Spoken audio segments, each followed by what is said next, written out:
It's another time with Tutor Ayo, the ENT303 tutor, and in today's tutorial, it's going to be the continuation on the course ENT303. It's all about management of small-scale businesses. And in today's class, we will be dissecting the channels of distribution, how to choose one, and what it means exactly. With this being said, let's get straight into it. And just before we go straight into it, this class will be the second to the last class we are having. In our next class, we should be concluding with this course, and next week we are starting with some other courses. Please, if you're yet to submit your notes on the course, do well to update and submit it this weekend. Thank you. With this being said, let's go straight into the class.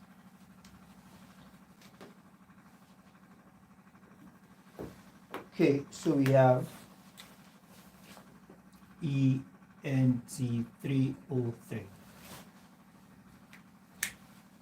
Do we all can see the board? I think I should a little bit. Yep, I think that's better. Okay. Channels of distribution. What do we mean when we talk about channels of distribution? Channel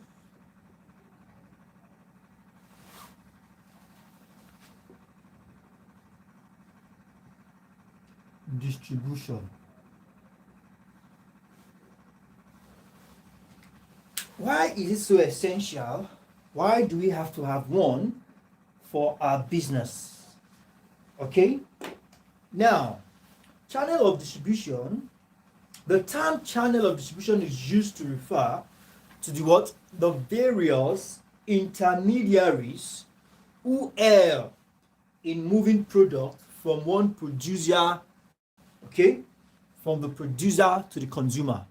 Okay, the intermediary, when we talk about channels of distribution, we are simply talking about this can be defined as the intermediaries that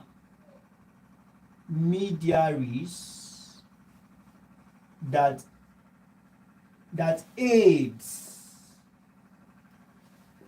the transport, movement, delivery, any word, transport, movement, delivery of what? Products from two entities now, from the producer to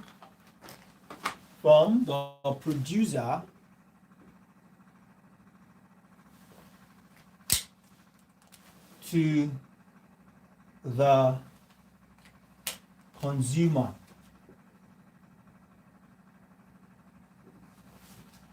Okay, channels of distribution are the intermediaries that aid transport, all right, that aid the transport, the movement, and delivery of products from the producer to the consumer. Okay, that is what it's all about. A channel always includes both the producer and the final consumer. Okay, the producer and the consumers, and as well all middlemen involved in this title. So now, this channel is made up of three things. So we have COD, 1, 2, 3.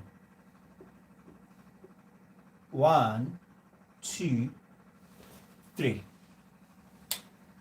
The first, we have the producer. The second, we have the consumer, and the main person that does the in-between work,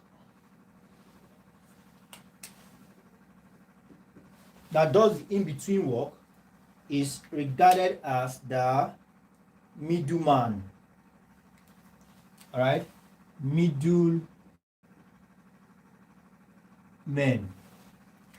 They are the one that makes this process complete. The middlemen. Okay, so with this analysis, you can draw inspiration, you can draw insight from these, and you should be able to write up to 500 words on what the channel of distribution is all about. Okay, now channel of distributions are the most powerful elements. They are the most powerful elements among marketing mix. Yes, because if the producers are busy with thinking of how to produce, how to meet up with market demand, and the consumers are busy with how to buy, all right, so who will now help them? Who will bring the product that the consumers has produced to the consumers who want to buy? That's the work of the middlemen. All right, and it's very, their work is very important because they bring these goods, they buy in bulk, they buy cheaper. You as a consumer, you want to go and buy from the producers directly, to be expensive. Okay, so they buy in bulk, which is cheaper, and they sell average price at an average price to the consumer, considering the fact that it will not be as cheap as they got it, but it will not be as expensive as it will in the case of the consumers going directly to the producers to buy. Okay, so they play a very important role in the marketing mix. Okay, very important element among the marketing mix. They make it possible for consumer to get the goods. All right, they make it possible for consumers to do what? To get the goods when it is required. Okay, and they create something called utility, which is being, all right, useful. Okay, they create that usefulness. They cannot be thrown out of the circle. All right, now let's take this.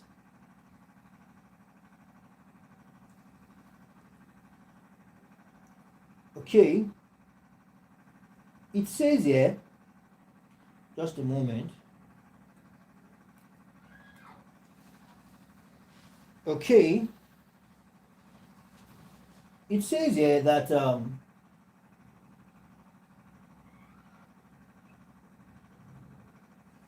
they bring goods to the consumer in a convenient shape. They bring goods to the consumer in a convenient shape, size, unit, style, package, and creates convenient value. Now, they make it possible.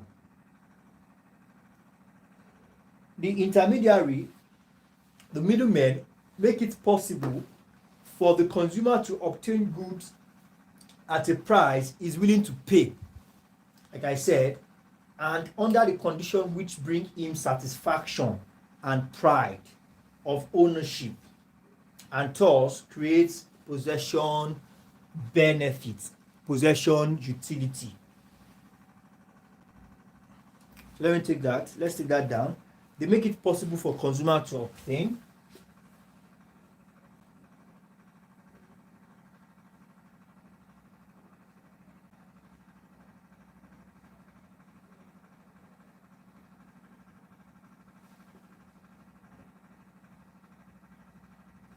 consumers to obtain what we call goods at price. Obtain goods at price they are willing, all right, to pay. Therefore,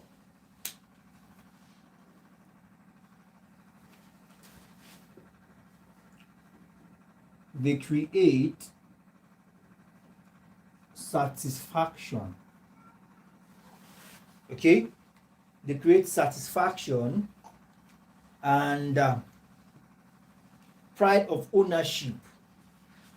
Satisfaction, pride of ownership, and possession utility for the consumers. So we have that as that. Now we also need to understand that utility, the channel of distribution is what it is, and the middleman plays so much important, all right, plays so much of an important role. So now, speaking of distribution, the function performed by members of marketing channel, all right, speaking of distribution, the function performed by marketing channels of marketing now are information, they promote, they contact, they match. All right, when we say information, in the sense that they gather and distribute marketing research and intelligence. Okay, I think I should switch the marker. That's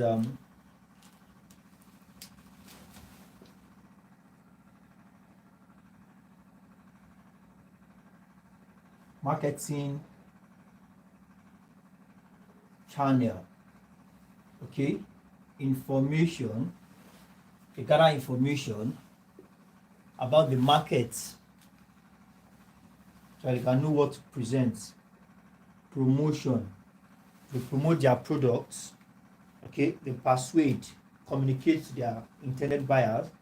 They contact, all right, contact, they talk with prospective buyers. Contact, all right.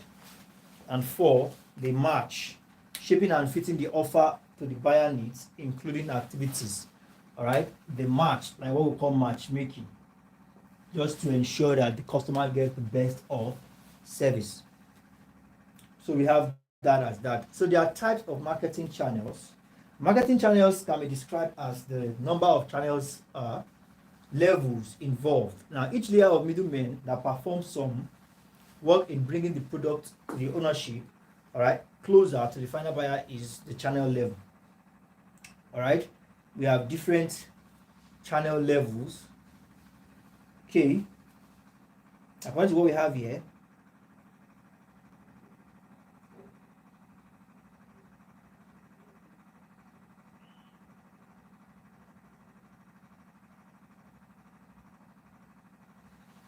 now we have different marketing levels.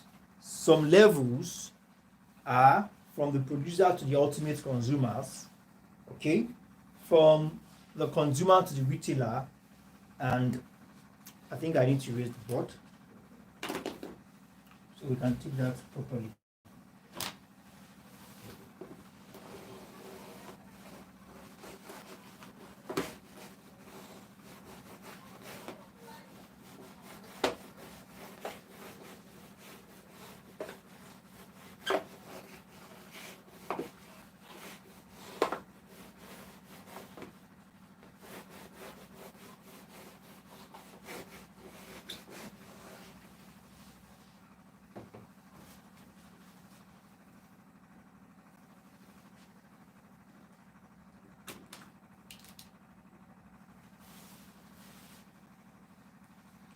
Now we have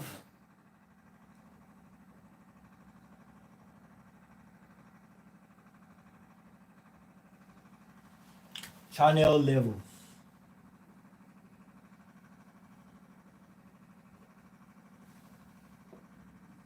Now, different levels, all right? There are levels whereby the intermediary is directly from the producer to the ultimate consumer.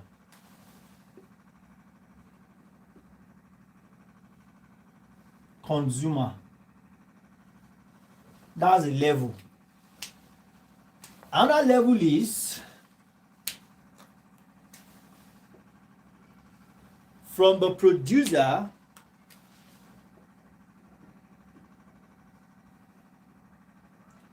the goods are taken to the retailers. And let me use another shade of marker.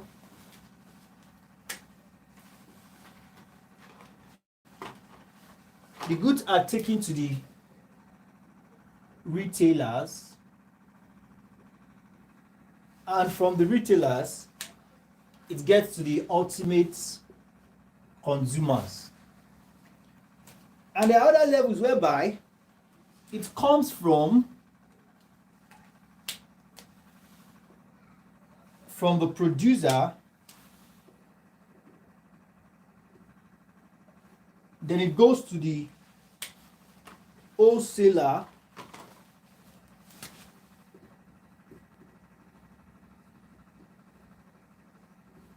then from the wholesaler it gets to the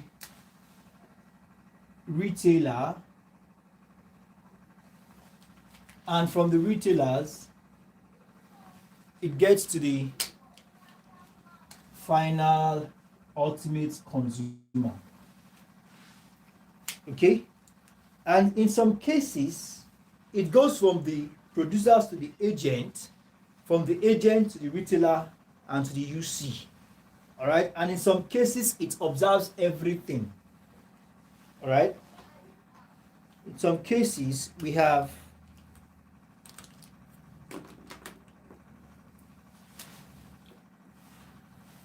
producers to agents, then agent to the wholesaler, wholesaler to the retailer, and the retailer to the final ultimate consumers. So there are different levels to things. Okay, now let's quickly talk about the importance. Let's touch on the importance. Let's take one or two importance. Now the importance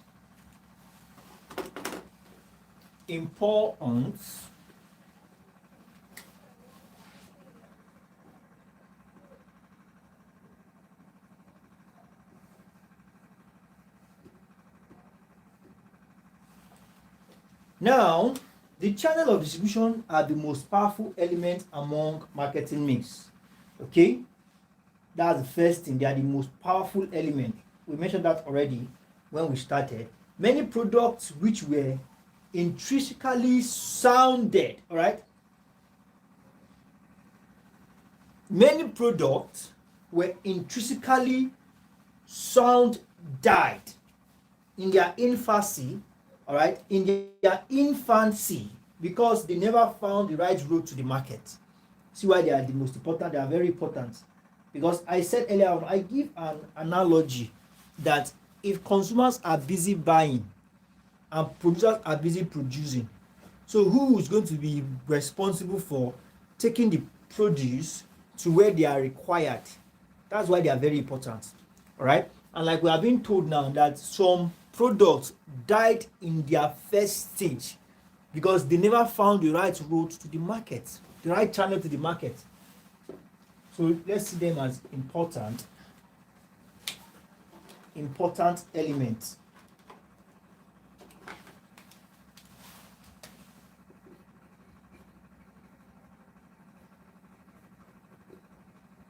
All right, in marketing mix.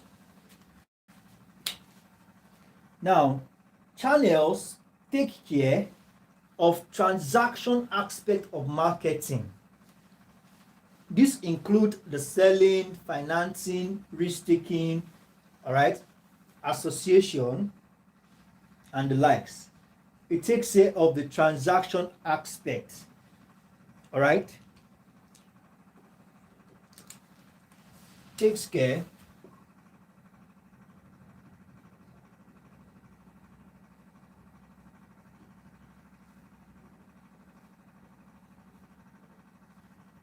aspects, and they also perform what we call logistics. We all know what it means by logistics, all right?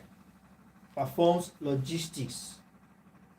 They perform the logical function of moving products from the point of production to the point of purchase, all right? move product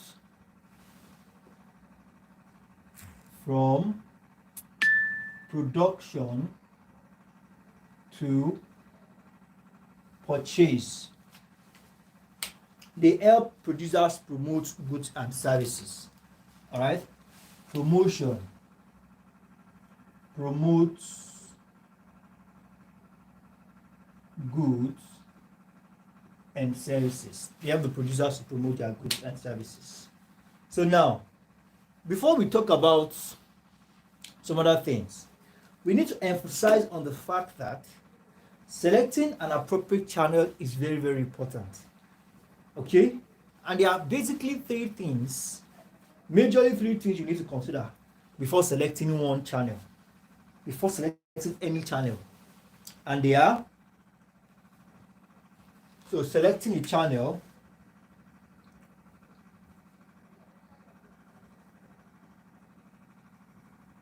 one, two, three. You need to first consider the geographical coverage. Okay, this channel, does it cover, maximize, does it covers my targeted audience?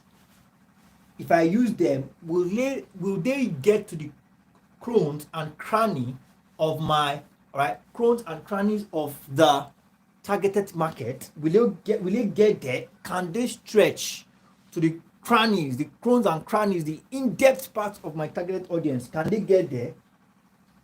Okay, that's a geographical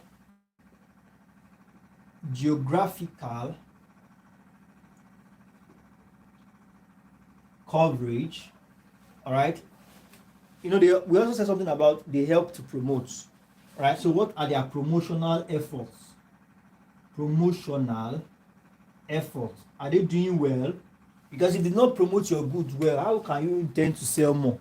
We'll get there, because all these intermediaries, they encourage some sellers to do some certain things so that they can sell more. Don't forget, when they sell more, then they request for more goods. That's how it works. So there are certain things, there are certain promotional activities these intermediaries involved in, just to encourage, to boost sales.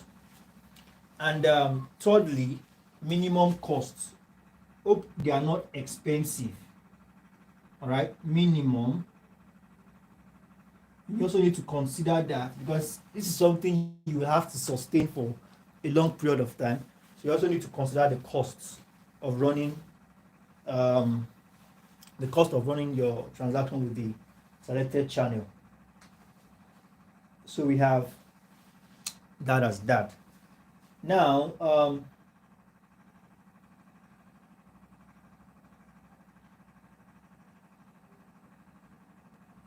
let's talk about personal selling.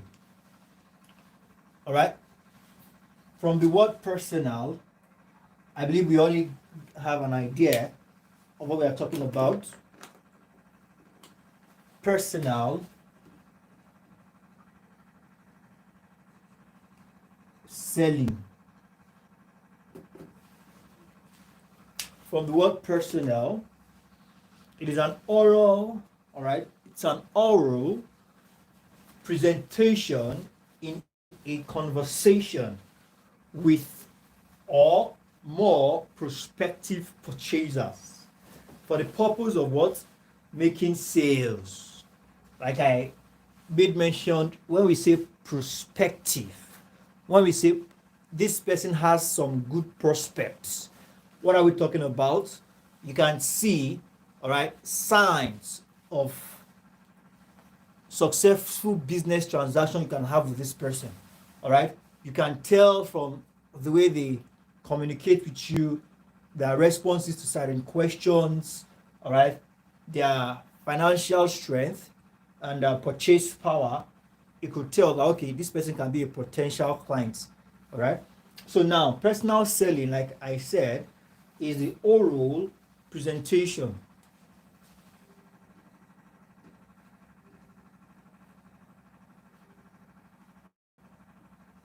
All right, oral presentation in a conversation in a conversation with or more prospective buyer or purchaser. Prospective purchaser. All right, to make what we call, for the purpose of making sales. I mean, why do you want to engage in personal selling if it's not that you want to sell what you have? You want the consumer to buy what you are selling. It's all about that. Nothing more, nothing less, to make sales. So let's talk about the selling functions required. All right, the selling functions require that the following tasks be performed. Now, before you can do personal selling, there are some functions you need to observe.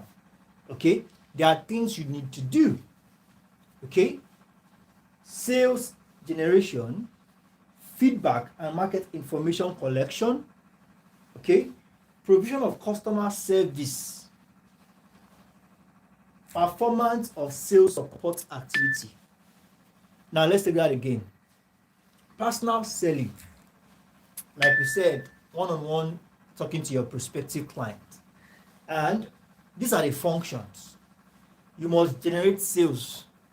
When you generate sales, you need to, when I was working in the restaurant then, in a 5-star restaurant in Musetu then, our hostels at the entrance, whenever a client is going, she would ask, how was the service? Is there anything you want to talk to us about? Maybe suggestions, complain, what's a view? Oh, and they'll be like, okay, I like the service, it was okay. I like my waiter, I like my waitress. It was cool, it was fun to be with. I mean, it was on top, the service is top notch. Thank you. Please, can you drop us a review on Google, on our social media handle? Oh, yeah, I'll do just that. You can as well follow us if you wish. Oh, I'll do just that. Fine. That is one.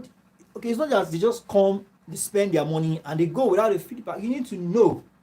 We've made sales, fine, but we need to do what we call, all right, feedback. It's very important. Okay, now in the case of complaint, provide what we call customer service. Look at the process.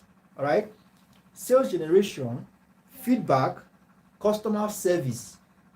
If it requires more than just communicating to know what the problem is, if it requires you being involved, like showing empathy, all right, you perform support activities. Those 4 things are the very most important. They are the core activity of selling functions. All right, now let's quickly talk about, let's move on very quickly. And okay, what do I have here? Now, permit me to erase the board so we can take what we call sales promotion.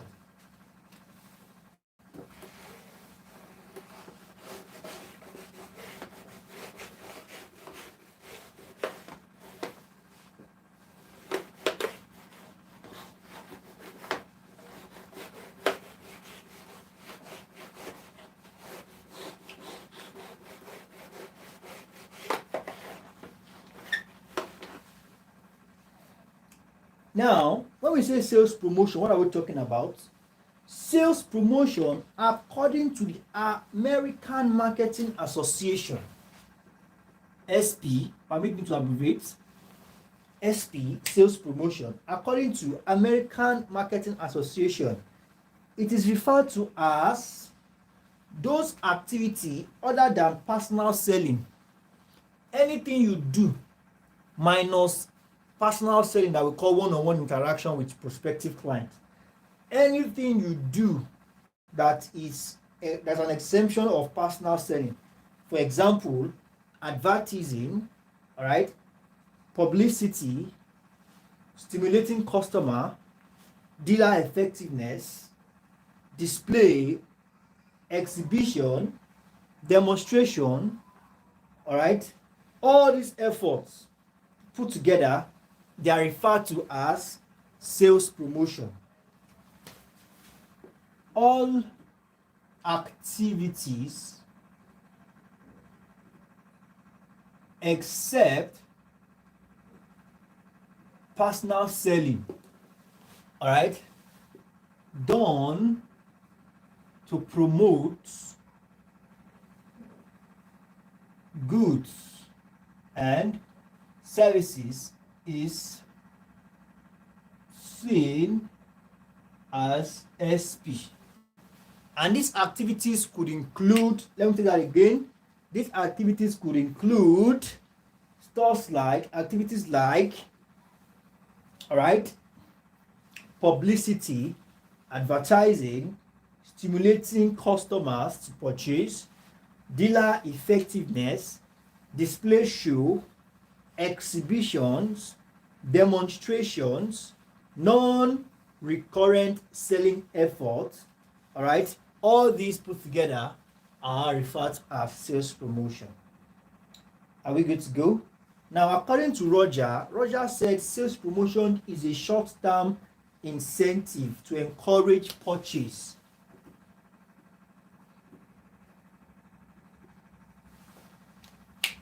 Short-term incentive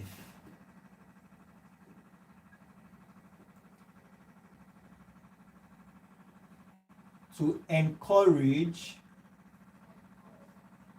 purchase. Okay, so we have that as that. And some of the objective of sales promotion definitely is to increase sales. All right, increase sales, identify and attract customer, launch new product quickly, just to mention but a few. And we have some methods used: the introduction of coupon, all right, the introduction of premium or push money, all right, and we have that of display allowance. We also have what we call refund offer. These are methods. And in our next class, we'll be talking about the meaning of break-even chart. And with that, we should be concluding with the course itself. Thank you very much, everyone. I believe you've been able to gain a thing or two into this class. Please, let's do all to submit our notes to the appropriate quarters. And I look forward to seeing you all in subsequent tutorials. Have a wonderful weekend. Bye-bye.